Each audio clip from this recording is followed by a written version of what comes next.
Sungguh besar cinta Khadijah, cinta pertama sang baginda, rela berkorban harta benda untuk sang baginda. Kisah cinta Sayyidah Khadijah bersama baginda Rasulullah, sungguh indah dan sungguh mulia, kisah cinta terbaik di dunia. Berdebar jantung Sayyidah Khadijah saat melihat baginda Rasulullah. Khadijah memendam perasaannya, Khadijah akhirnya jatuh cinta.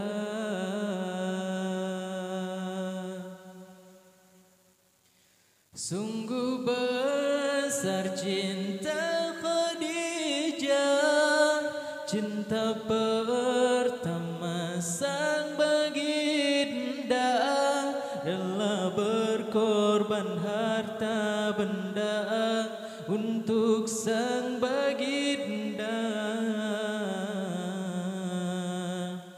Khadijah wanita mulia, Nabi pun sangat mencintainya, menemani sang Rasulullah sampai tutup usia.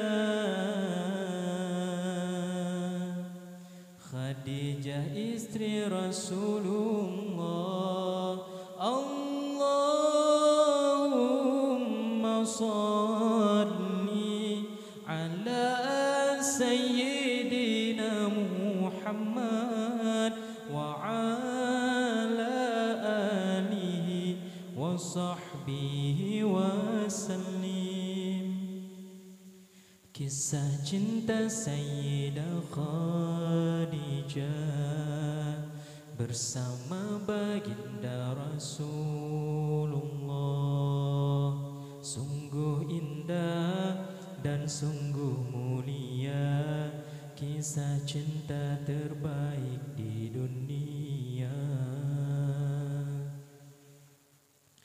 Berdebar jantung Sayyidah Khadijah saat melihat baginda Rasulullah. Khadijah memendam perasaannya, Khadijah akhirnya jatuh cinta. Sungguh besar cinta Khadijah, cinta pertama sang baginda, rela berkorban harta benda untuk sang baginda.